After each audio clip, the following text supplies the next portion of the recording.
Welcome to Not Starving Artist, the podcast. I'm your host, Brooke Benson, money coach and equity actor. I am your financial cheerleader, here to help you build your financial confidence and have power over your money. The best part, no budgeting or bi-weekly paychecks required. I went from being a broke BFA grad having weekly panic attacks about money to a financially confident, wealth-building actor and business owner. Money gets to feel fun, simple, and sexy, and I am going to show you how. Hello, everyone. Welcome back to the podcast. This week, we're talking about the 4 ways you can optimize your credit card points for free travel. And yes, there are 4 ways to optimize your points. We're going to get into that in a minute. This topic specifically about credit card points, rewards, travel, perks, it has a lot of charge and energy around it because if you haven't really been in this world, in the travel hacking world, you're like, oh my God, how do I do that? Like, yeah, I want free travel. That sounds great. I want to be a part of it. And if you have redeemed free travel and like you understand how travel hacking works, you're like, I got to tell the people about this. Like, why aren't more people doing this? So what happens is there's just like a lot of energy of people being like, I want to know. And then other people being like, yeah, let me teach you.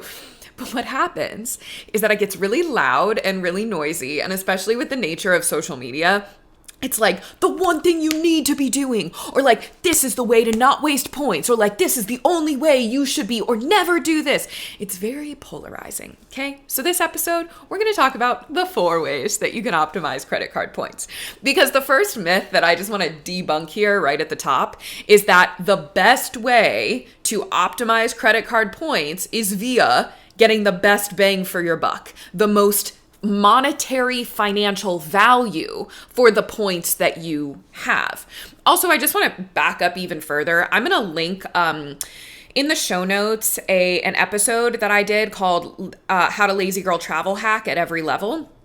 That episode talks about how to actually get credit card points and sign-on bonuses, how to do it if you've never done it before, how to do it if you've been doing it, but you want to do it at a higher level. That episode is going to give you more of the nitty-gritty of the how. So I want to start there. So when we're talking about credit card points here, this means you use a credit card. This doesn't mean you have to be in debt, by the way. That's another myth that I want to debunk. You don't have to have debt or carry debt to accrue credit card points. You can use a credit card like a debit card, and then for an amount of spend that you have on that card, you're going to earn a certain amount of points. There's also something called a sign-on bonus, which when you get a new credit card, in order to like entice you to get the card, it's like, ooh, you spend this amount in the first couple of months, we'll give you a big chunk of points at one time. That's a sign-on bonus.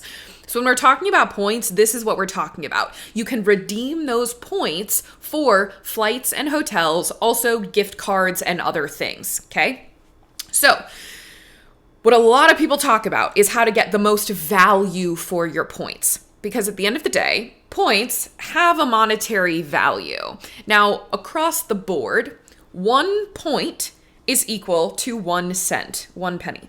Meaning, if you have 10,000 credit card points, that would be roughly worth 100 monetary dollars. $100 towards a gift card where you would get like a $100 gift card to TJ Maxx, or you get $100 towards a flight. Okay, so that's standard. Now, what a lot of points programs like airlines and hotels, as well as credit card portals, right? Like the Chase portal, the Capital One travel portal. What these portals will do and what these different companies will do is they will make it a really good deal to book something with points. Okay. So for example, a flight that might cost $2,000 in literal cash, if there's a way to book that for, let's say, 90,000 points, you're basically getting that flight for $900 instead of the full price, which is $2,000, okay?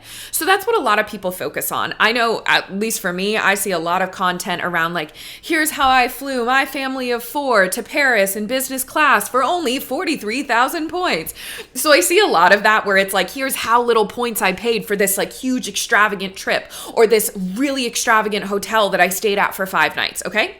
Now listen, all of that is great. We love that. We love getting a deal. We love getting a $2,000 flight for only $900 worth of points, especially if those points were free just from you signing up for a credit card and spending money the way you would normally spend it, but just on the credit card. We love that, okay? But a lot of people will say that this is the only way you should ever use your points, which is just flat out not true. Okay, this strategy specifically, getting this much value out of your points, usually requires a lot of flexibility on dates and airlines and how you travel, which some of us are not really willing to do. I know for me, like if I want to take a trip, I only have a limited amount of flexibility. I'm like, I want to go on this weekend or this weekend, especially because my partner, if we're going on a trip together, my partner's got PTO. Like he's got to work around that. So we can't just like be like, ooh, there's this really great deal for a trip that leaves on a Tuesday afternoon. Like if we're going on a trip together, that's not going to work. I know that's the case for a lot of you all as well. Also, a lot of time and energy redeeming points this way is put into understanding transfer bonuses, which is like if you have Chase credit card points, instead of just booking through the Chase travel portal, which is like when you log on to Chase and it says travel and you can book a flight like straight through Chase, you can move those points to a partner airline, an airline that partners with the credit card company, so you can move those points over because usually those points are going to be a higher value if you move them to the actual airline and book through the actual airline. Now, that in and of itself isn't that complicated of a process, but when you're thinking about accruing points for certain flights, and then also there's then another layer of like, oh, if I transfer them here and then I can book this other flight through this specific airline, like it gets real technical, right? Understanding those transfer bonuses. Also, a lot of times this requires putting different kinds of spending on different cards to optimize rotating points rewards categories. The other thing I want to note here too is a lot of the people that I see doing this kind of content where it's like these huge extravagant trips for so little amount of points or for a large amount of points, but that they've been able to get just by using credit cards. A lot of times it's bigger families or people who have a really high month-to-month spend rate. So the amount of points that they're accruing throughout a month will actually rack up to be thousands and thousands and thousands of points. Even for me, who's living in a high cost of living city, I live in New York City, my month-to-month spending does not allow me to accrue points at the rate of being able to like really make a difference throughout the year, unless I'm utilizing these big chunks of sign-on bonuses all at one time. So if you're like, how on earth could I accrue all those points? Like it might just be because those people are spending a lot more than you are during the month, or they have a bigger family that then requires them to spend a lot of money at one time. So all of this to say is that this kind of optimization, it works for a select group of the population who desires for it to work for them in that way. This also kind of becomes a part-time job. And if you know me, like the podcast episode I talked about earlier, the Lazy Girl Travel Hacking, it's called that for a reason. It's because I don't want to put mental energy into travel hacking, because then what's the point of getting free travel if I have to basically work a part-time job to get the free travel? Like I might as well earn the money for it and pay for it myself, right? Like I actually want it to feel free and bonus. So I want it to be super simple. So again, this is not to say that you can't do it or that it always has to be complicated, but across the board, that's the energy of it. The other thing I want to say before we get into the other 3 ways that you can optimize your credit card points is that the heyday of this specific kind of reward redemption, of being able to get so much value out of your points, it's on its way out. Now, I don't want to speak too soon. I mean, we can still find really good deals for points, sure. But what we are seeing, again, across the board at a high level, is that airlines are reducing the value of points per point, right? Especially the big airlines. Like we saw Delta completely revamp how they do reward status and the ability to book flights. Like a lot of them now with points, it's just a 1-to-1 value. You used to be able to pretty much any flight that you booked with points, you were getting a little bit of a deal. We're not really seeing that much anymore, okay? Lots of annual fees for credit cards that are travel reward specific credit cards. Those annual fees are going up. Like it's just kind of what's happening. That, again, that doesn't mean you can't get free travel from this, but this idea of being able to optimize it financially at this level, I don't want us to fixate on that, right? Because again, it's going to take up a lot of energy that I would rather you use to make money and make more art, okay? So plenty of people do it, but if you're like me, you just don't want to spend your time doing that work. So I'd rather just get a couple of free trips a year using the other 3 ways of optimizing these credit card points and then spend the rest of my time doing the shit that I actually want to do. Okay, so 3 things. I know I keep teasing this. I don't mean to like tease it like this, but I do have one more thing I want to say before we get into the other 3 ways. Is that points optimization fixation, when we're fixating on getting the best value and using them the best way, the most right way, the correct way, even the most like fun and exciting way, even the word optimization in any definition. That fixation is actually a money block. Okay? Believing that you can only travel like this with points because you would never be able to do it with dollars, that's a money block. You like that traveling with points feels free because you feel guilty when you spend real dollars on travel, right? Or you feel weird pulling money out of your savings, even if it's a savings bucket called travel, you feel guilty using that money, right? That's something to look at. Or you hoard your points, right? You save them all up, you get all the sign-on bonuses, you accrue the points, and then you never touch them. You never use them because you love seeing big number, right? You love the big number and it feels really good because you could use them for anything, but then you never do. So I want to note that if you're feeling yourself fixated on optimizing, right, and you spend a lot of time thinking about how you want to use the points and then they just like sit there for a year or 2, that shows us that there's something else maybe underlying that's more important to look at and spend some time with, okay? So now, here are the 3 other ways you can optimize your points for free travel. So the first way, right, is to optimize for financial value, okay? What you're getting per point. The second way to optimize, though, is to optimize for more cash in your bank account, meaning using points to pay for a flight because you would rather prioritize more money getting to stay in your bank account. I had a client who at the end of last year, she bought herself a new piece of furniture. She was really excited about it, but she didn't financially plan for it a few months ahead of time when she was making her withdrawal from her retirement account for that chunk of the year.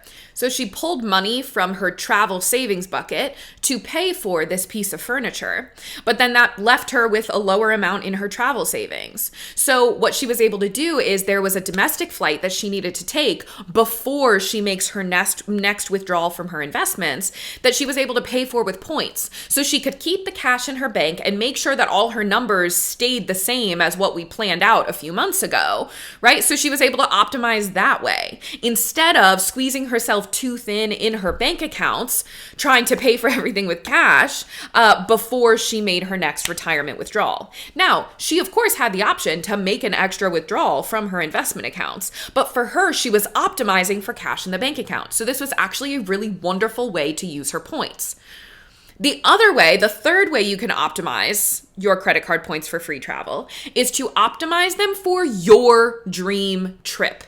Not the dream trip of someone else who is able to get a flight to Bali for 7 nights for 85,000 points, all inclusive. Like, not that trip, your trip, which might be a domestic trip, which might be flying economy, but being able to stay somewhere for much longer. So for this one, you're going to utilize a points accrual strategy, but it's not going to be complicated and difficult because it's so clear and targeted to the exact trip that you want to take. So let's say you have a dream trip of going to LA, right? You live in New York, you want to go to LA, you want to stay in the heart of LA, you know the neighborhood that you want to stay in, and you want to fly there first class. Like that would feel really fun for you this year because you also know that like your best friend is out there and you guys are going to have like a little staycation trip on the second half of it. Cool. So first thing is, you know that the airlines that get you to LA from New York at your desired airport are, let's say the big one is American Airlines, okay? So you might go and look at an American Airlines credit card and what their sign-on bonuses are right now and make sure that you can hit that minimum spend to get that sign-on bonus so that like basically your whole first class trip could be paid for with that sign-on bonus. So boom, flights are paid for. Okay. Then you're going to look at how you want to, put yourself up. You know that you and your best friend are going to do like the second half of the trip in LA in a different neighborhood, and you guys are going to like go in on that hotel together. But for the first half of the trip, you know that in the neighborhood you want to stay in, there's Marriott hotels and IHG hotels. Okay, and you want to stay in a hotel.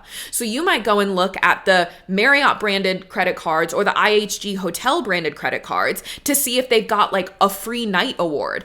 I know when I got the Marriott card the first time, I think I had 3 free nights. That was the bonus. I got 3 free nights at Marriott hotels, and I was able to stay for 2 nights at the Ritz-Carlton Hotel. And 3 nights. I split it up. I did like 2 nights at the Ritz-Carlton Hotel with my partner, and this was in Sarasota for like an anniversary trip. And then I did another night at that hotel when I went to see a dear friend of mine, and I stayed with her for a night, and I stayed at the Ritz for a night. So I got this like bougie experience with 3 nights at the Marriott, but it was just a sign-on bonus. It was 3 free nights as the sign-on bonus. So you can go see which hotels are in the area and which have really great sign-on bonuses.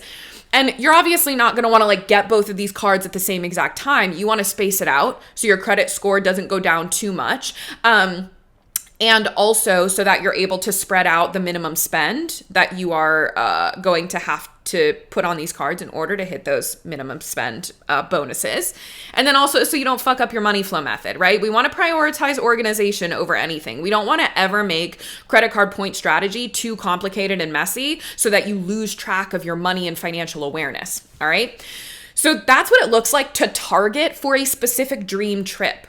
I had a client do this. They had a baby on the way and they wanted to take one last trip as a family of 4.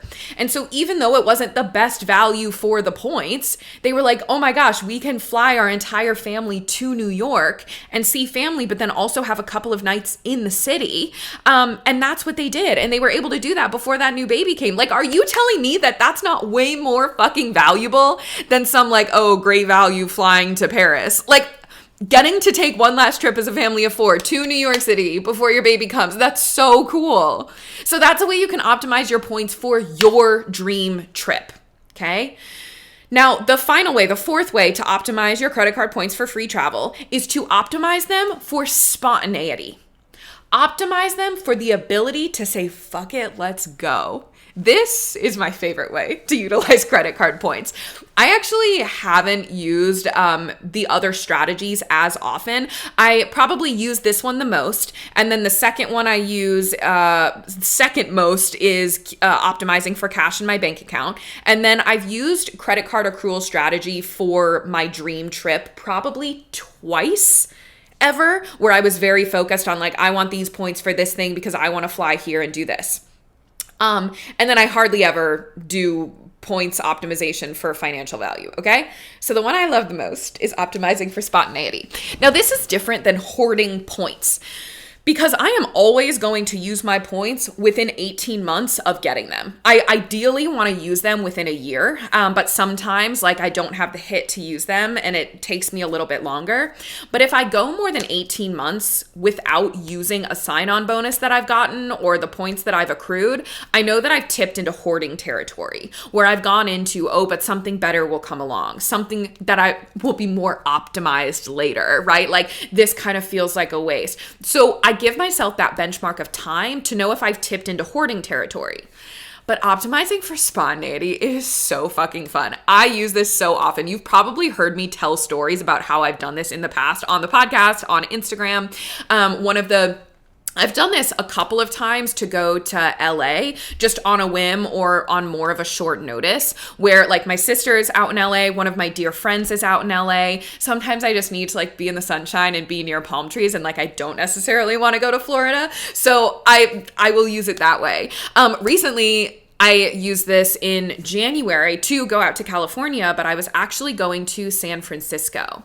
So I was able to utilize the credit card points that I have optimized for spontaneity. Basically, they're just sitting there, ready for me and my gut intuition and my gut hits, because she is how I run my life, right? She's at the wheel, my gut instinct. I was given a callback for a dream role, and it was an in-person callback out in San Francisco. And I had points sitting in my American Airlines account. And I also had points sitting in I believe it was Marriott. Was it Marriott? It was one of the hotels. I had hotel points. Yes, it was Marriott. I had 40,000 Marriott points, and I had like 40,000, 50,000 American Airlines points.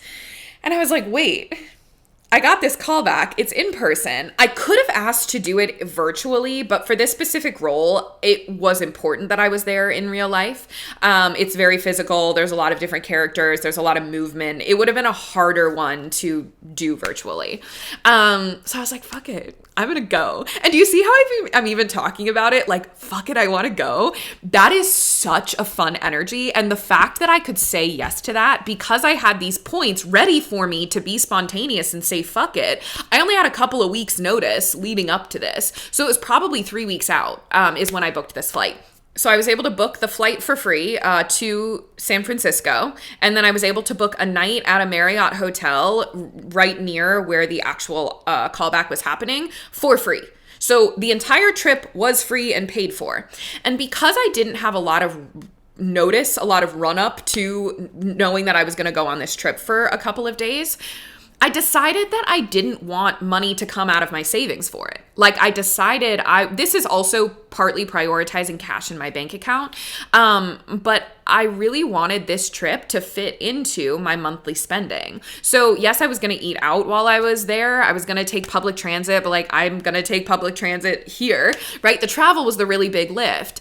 And so using those points for a spontaneous energy and also being able to say yes to a creative opportunity, but also with the boundary of I'm not going to pay for a flight in a hotel for a callback, right? I have some boundaries with what I'm willing to give to a potential, the callback in and of itself was a creative opportunity, but a potential job, right? A potential paycheck. There's only so much that I'm going to be willing to give financially, energetically, and of my time.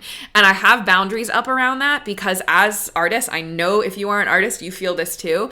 There is something in you that just wants to give everything to get to do your work and get to do your art. And that actually ends up sucking every ounce of our soul. This was the reckoning that I had to do during COVID of how much of that I was doing, how much I was not prioritizing anything else in my life except for just like getting jobs and getting to do my art was not healthy for me. Okay. So this allowed me to say yes without having to cross that boundary because I'm like, fuck it.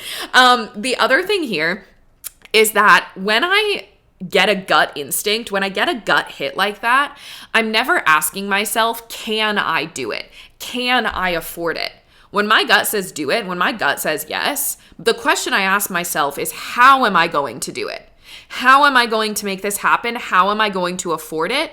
How do I want to make this happen? So from that lens, that's when my brain went to like problem solving mode. Because on the surface level, it feels kind of crazy to do that. But because I optimize my points for spontaneity, for me being able to say yes whenever the fuck I want, even if it feels kind of wild, I was able to just make moves and without any drama, being like those points are there and I can literally do this trip for free. The other thing I want to say a couple more things about this trip, just because I know a lot of you are artists here, and also just solo travel in general. Let me just get into it.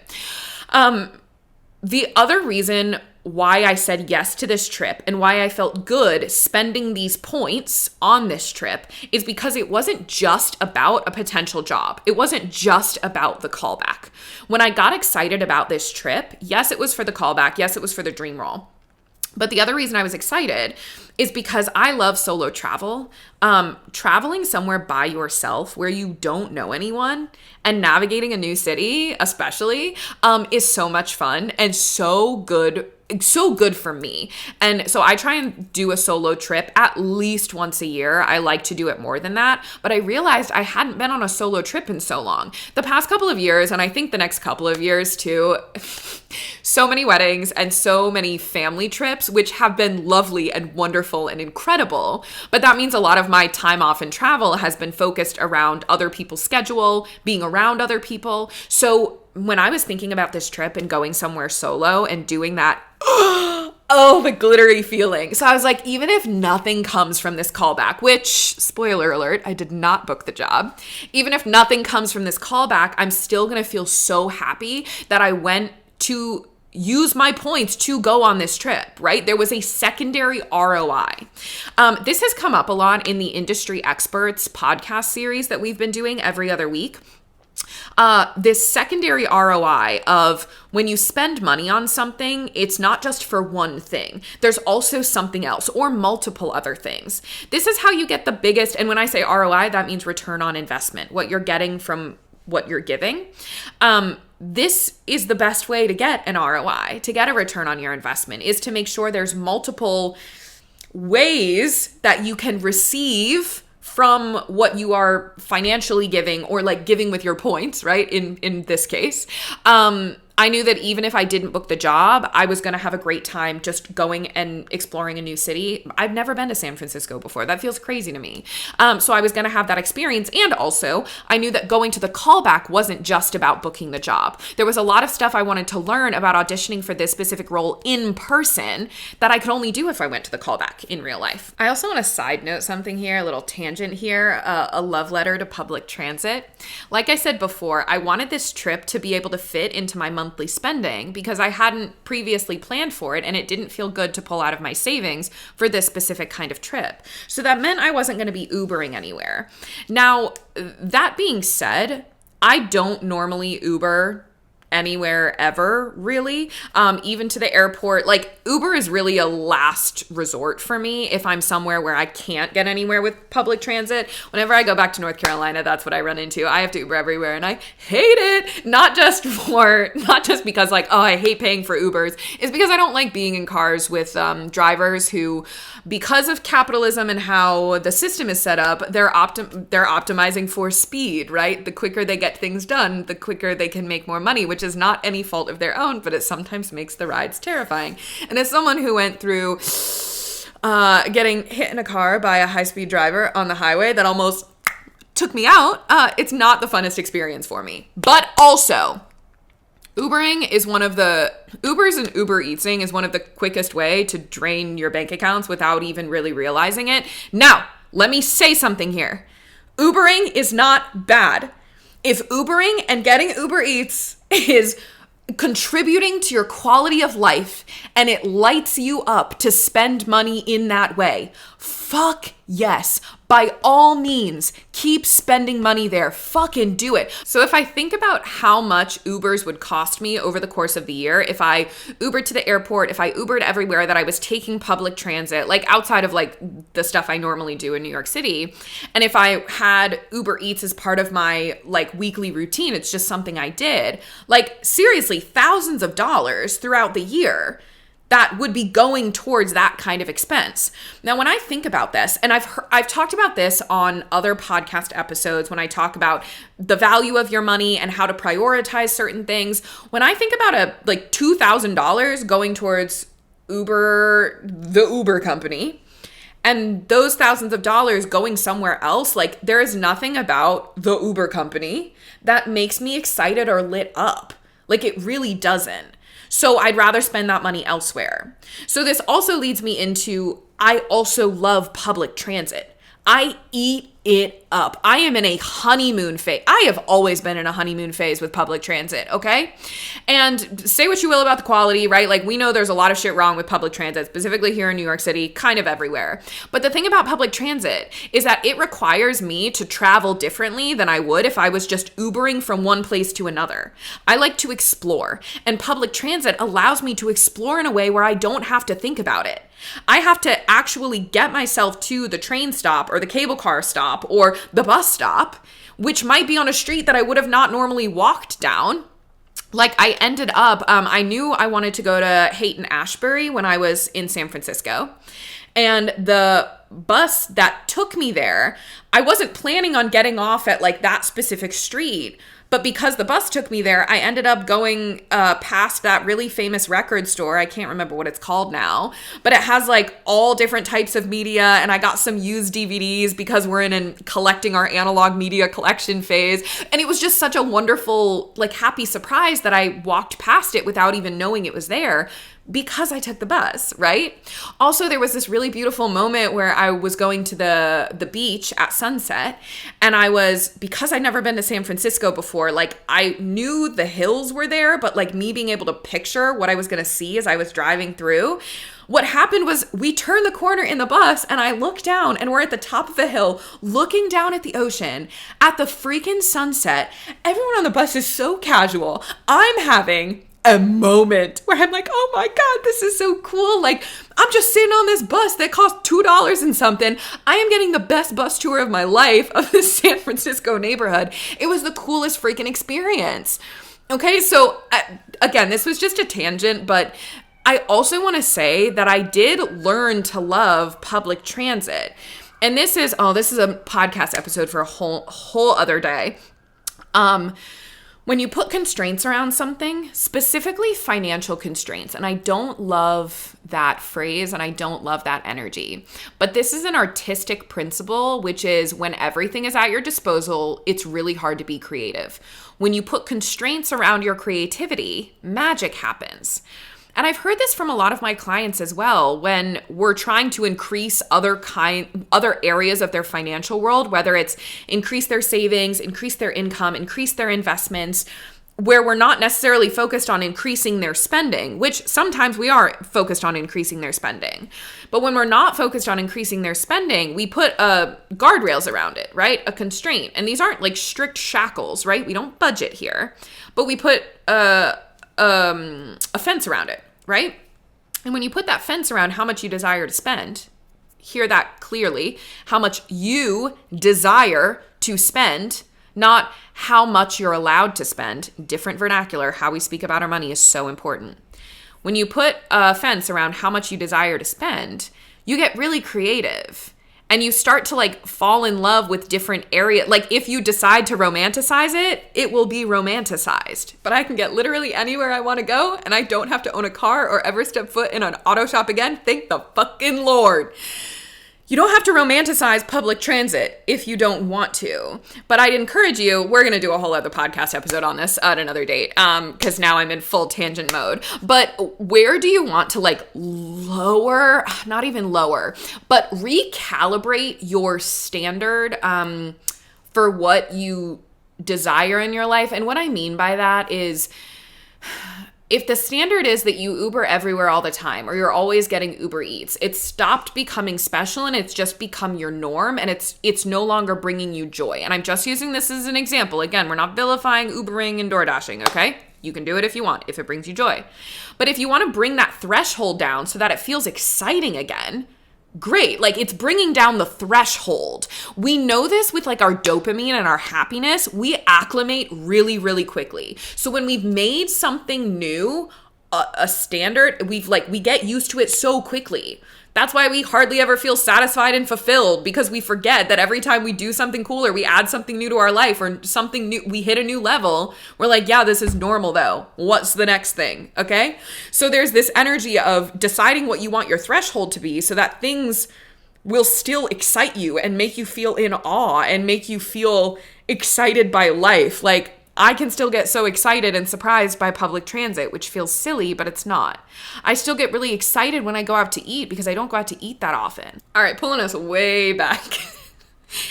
If you want to start optimizing credit card points your way, I want you to listen to that podcast episode that I've linked in the show notes, Lazy Girl Travel Hacking at Every Level. And I want you to really put some thought into what feels the most exciting when it comes to optimizing credit card points. Like for me, spontaneity is so much fun. Getting to say, fuck it, let's do it feels so much fun. For you, you might be in a season where you don't want to cut travel out, or you want to be able to travel more, but right now your current dollar amounts in your bank account are saying you can't.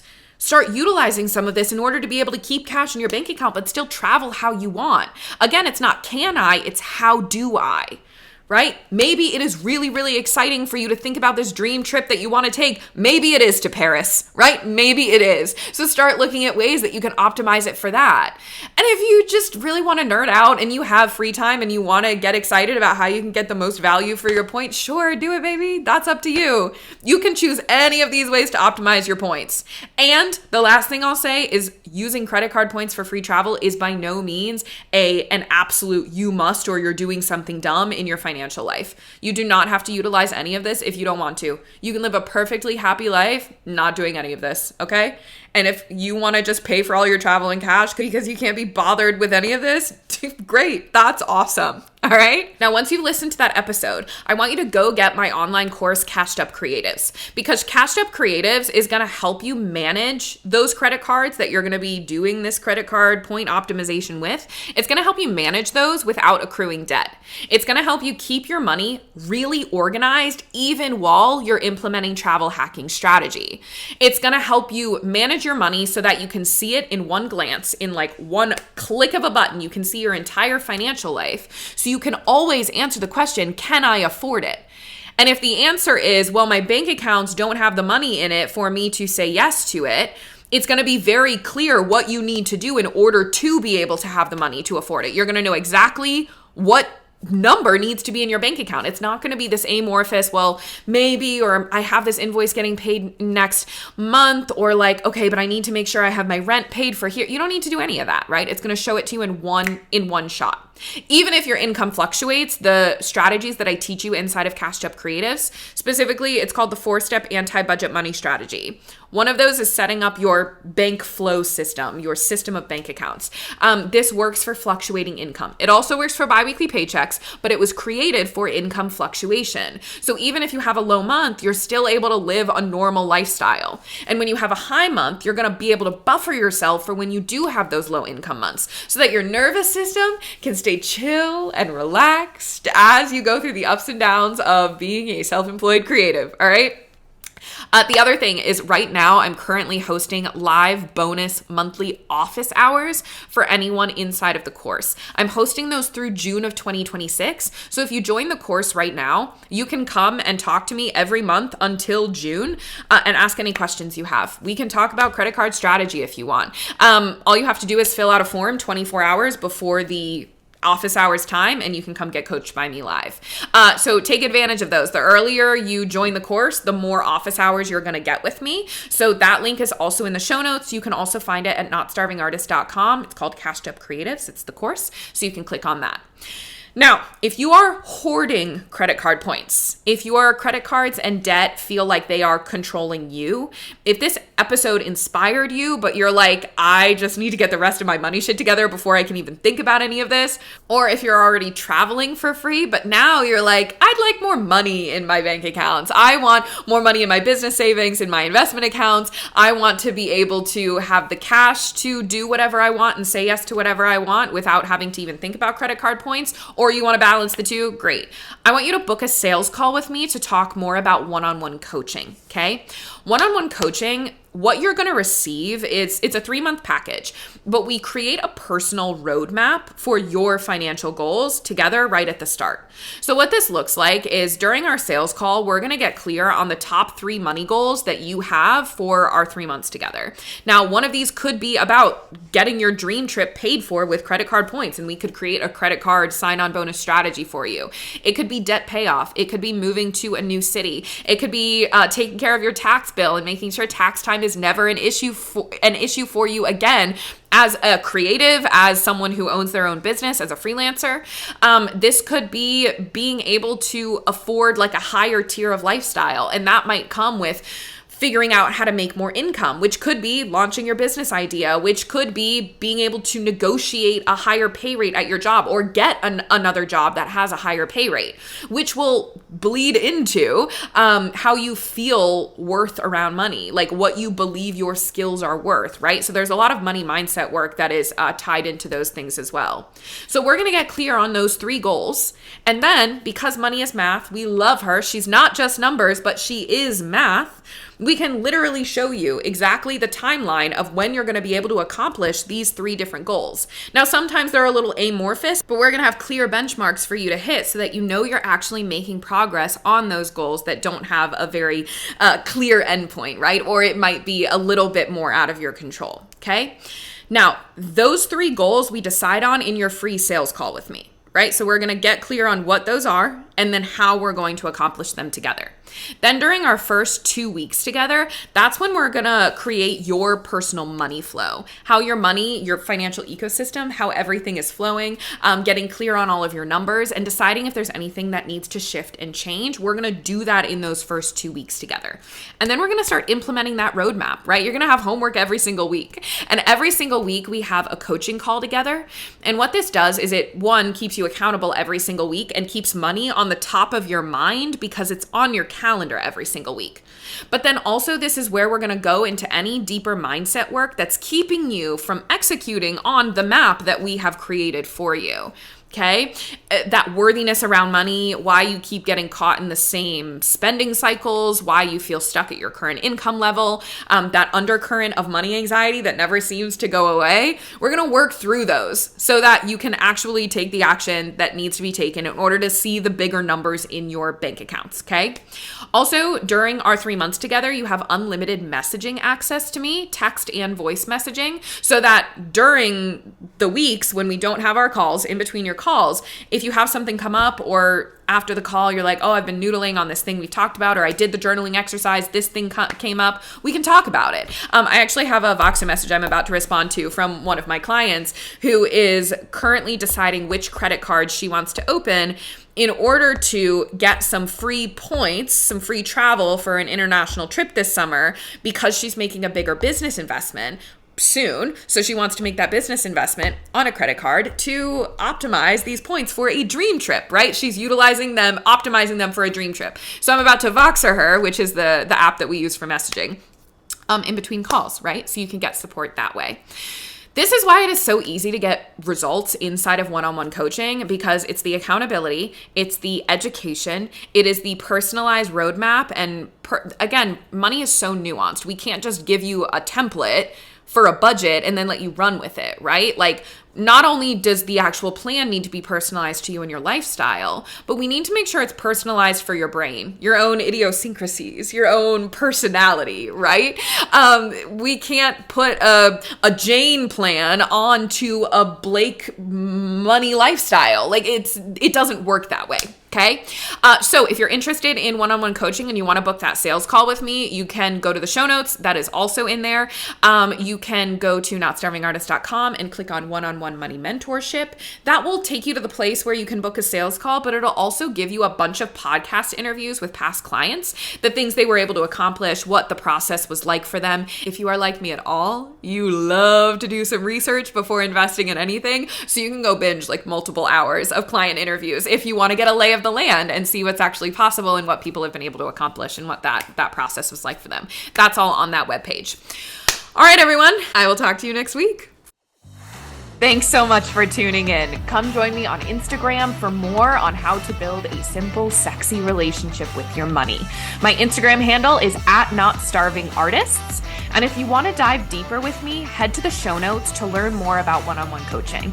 If you love this episode, subscribe, leave a review, and share it with a friend that you want to get rich with.